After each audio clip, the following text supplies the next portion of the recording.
trabajaba hasta altas horas de la noche, luego los periodistas salían todos a las cantinas, a los bares, a los prostíbulos. Bueno, y eso para un joven, casi un niño de 15 años, pues era como descubrir, fascinado y encantado, el infierno. Años más tarde, en conversación en la catedral, el Negro Negro, un club del cual no queda hoy sino el esqueleto, aparecería como centro de esa tórrida bohemia limeña. Yo es la primera vez que vengo al Negro Negro, dijo Santiago. Vienen muchos pintores y escritores, ¿no? Pintores y escritores náufragos, dijo Carlitos. Cuando yo era un pichón entraba aquí como las beatas a las iglesias. Desde ese rincón espiaba, escuchaba. Cuando reconocía a un escritor me crecía el corazón. Quería estar cerca de los genios, quería que me contagiaran.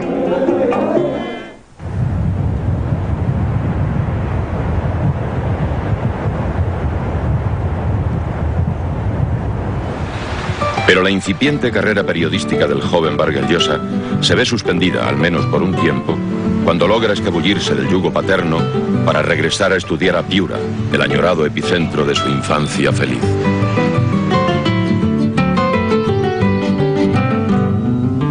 Esto era el jardín del director. Después, esta era la dirección, y esto era la secretaría. Y esto es el patio de honor. Es en este patio donde Mario Vargas Llosa da sus primeros pasos en la política al liderar a sus compañeros en una huelga contra la imposición de exámenes sorpresivos. Un episodio que después aparecería en su relato Los Jefes.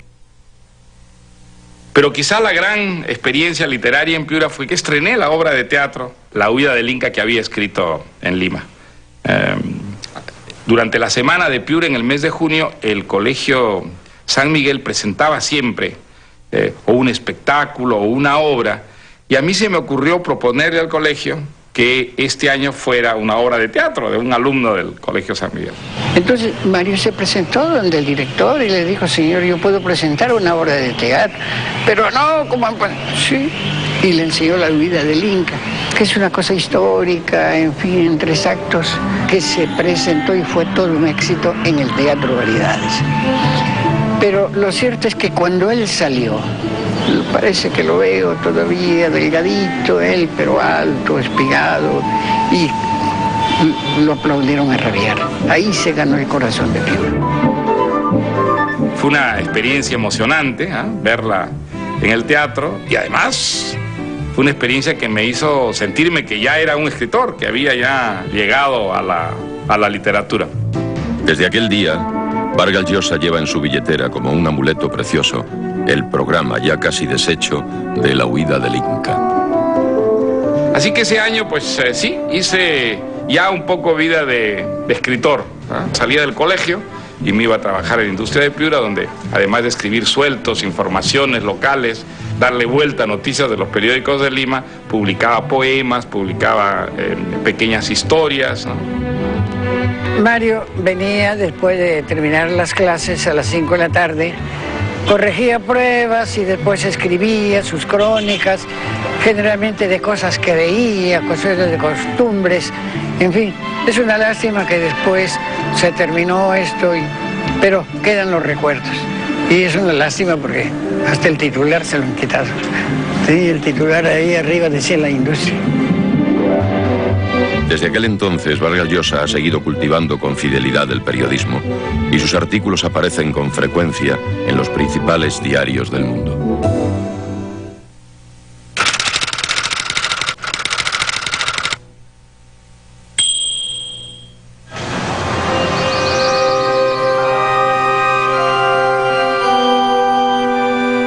En 1953, a los 17 años, en plena dictadura del general Manuel Apolinario Odría, Vargas Llosa regresa a Lima e ingresa en la Universidad de San Marcos a estudiar Derecho. Mi mejor recuerdo académico fue Raúl Porras Barrenechea. Era un profesor de historia, el más elegante y elocuente expositor que yo he conocido, un hombre pequeñito, barrigón, siempre con caspa en las solapas. A mí me impresionaron tanto las clases de Porras que en algún momento yo llegué a pensar seguir historia en lugar de literatura. La admiración fue mutua y Porras Barrenechea, después de concederle a su alumno estrella la nota más alta que daba la universidad, lo invita a trabajar con él. Y fue realmente un privilegio extraordinario. Trabajé con Porras cerca de 5 años, todas las tardes, de lunes a viernes, en su casa de la calle Colina. Y quizá la mejor formación que obtuve, pues yo no la obtuve en las clases de San Marcos, sino en la casa de Raúl Porras, ¿no? Pero si Vargas Llosa obtiene de Porras su formación intelectual, en los patios de San Marcos adquiere una conciencia política que ya había despertado al leer La noche quedó atrás, de Jean Valjean. Y a mí ese libro me deslumbró y sobre todo me hizo soñar con una vida semejante, ¿no? Un militante, revolucionario, arriesgado, viviendo aventuras heroicas y trabajando por cambiar el mundo. Vargas Llosa entra a militar en el grupo clandestino Cahuide, que trataba de reconstruir el Partido Comunista. La política estuvo siempre en la casa desde que Odría dio el golpe de Estado contra Bustamante y Rivero. Bustamante y Rivero era primo de mi abuelo y era además una persona que toda la familia Llosa reverenciaba y admiraba. Además, mi padre era partidario de Odría. Él celebró el golpe de Estado y, desde luego, odiar a Odría era una manera indirecta de rebelarme contra mi padre, ¿no? Así que la política entró en mi vida por allí, más o menos, ¿no? Cuando entré a San Marcos, fui marxista, ¿no? Fue la primera ideología más o menos ordenada, organizada a través de lecturas, de clases, pero con una visión crítica en gran parte determinada por mis lecturas de Sartre. Sartre era lo que se llamaba un compañero de viaje, estaba muy cerca de los comunistas, pero no era comunista, y en ciertas cosas era un crítico muy severo de los comunistas. En aquella época, Vargas Llosa conoce a dos de sus mejores amigos, Luis Loaiza y Abelardo Oquendo.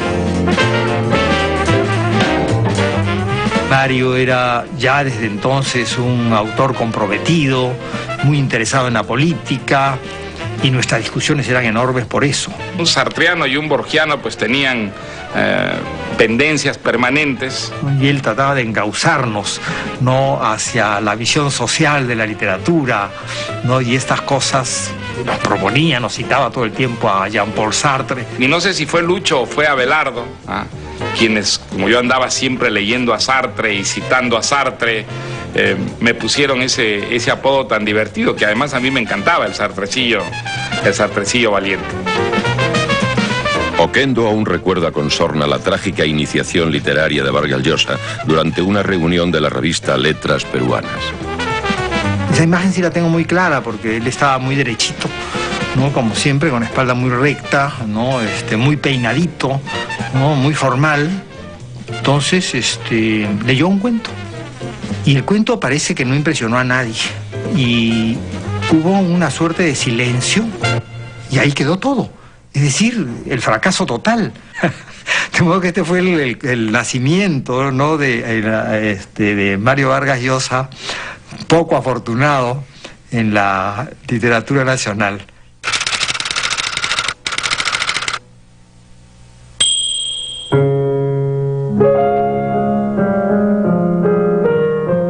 Yo estaba en el tercer año de San Marcos y llegó Julia, que era cuñada de mi tío Lucho, hermana menor de mi tía Olga. Llegó a pasar con ellos una temporada, ella se había divorciado de su marido y entonces venía en cierta forma pues a tomar una distancia. Era muy simpática, muy divertida, muy animosa, vital.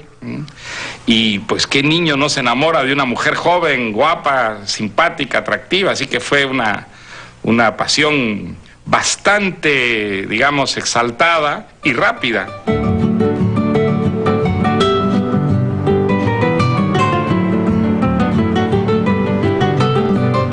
Teníamos de enamorados el respeto de ciertos ritos clásicos de la adolescente pareja miraflorina de ese tiempo. Ir al cine, besarse durante la película, caminar por la calle de la mano y la conducta casta. Pero, ¿cómo hubiéramos podido serlo dada la diferencia de edad y el parentesco? Yo tenía 18 y Julia tenía 30 años. Y entonces, pues en la familia hubo inmediatamente un movimiento de sorpresa primero, supongo, y luego de espanto. Fue el gran error de la familia, probablemente. Si la familia hubiera consentido, mirado al otro lado, probablemente esta relación que tenía mucho de absurdo, de disparatado, pues no hubiera prosperado. Pero como hubo oposición, yo me empeciné, y Julia era tan aventurera, tan insensata como para embarcarse en esta aventura. Así que pues terminamos casándonos a escondidas, de una manera también bastante pintoresca, casi melodramática, escandalosa. Imagínate, el muchacho engreído, el cerebro de la familia, se casa con una mujer 10 años mayor y divorciada. No era el ideal para toda la familia. Sobre todo mi suegro reaccionó en una forma muy, muy violenta. Quería matarme, me sacó del Perú, me exiló a Chile. A Mario lo hizo fichar en la policía para que no pueda seguirme. Pero luego casado, teniendo que mantener ya una familia, la cosa fue muy complicada. Para mantener a su nueva esposa, Vargas Llosa llega a tener hasta 7 trabajos simultáneos. El más pintoresco de todos se lo consigue su maestro, Raúl Porras Barrenechea, en el viejo cementerio limeño Presbítero Maestro.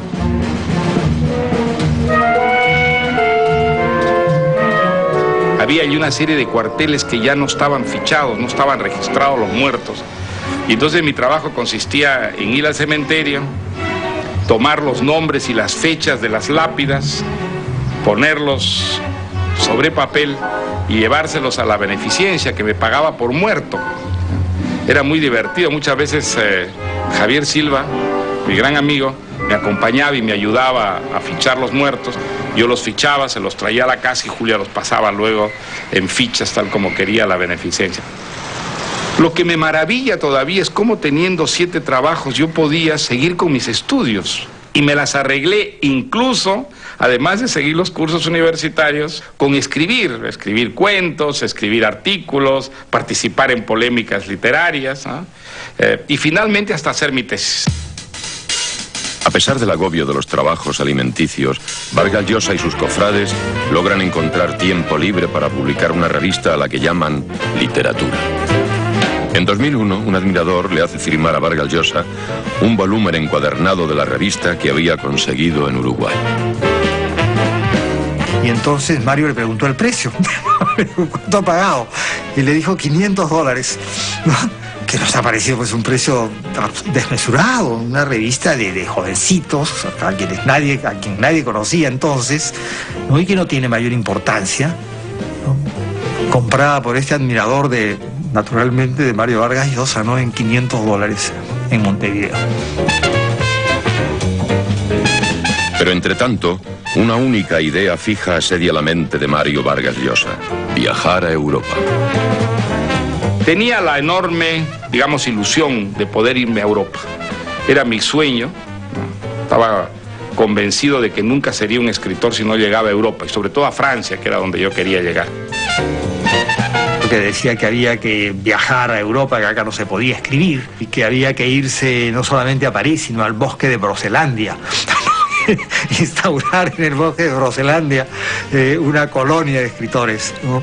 Y no salir de allí hasta que cada uno tuviera pues un par de libros por lo menos.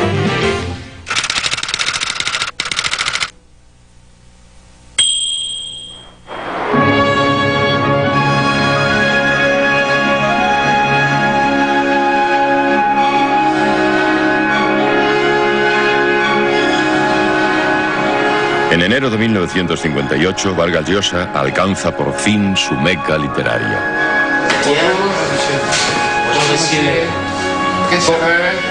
El desafío, uno de sus primeros cuentos, recibe un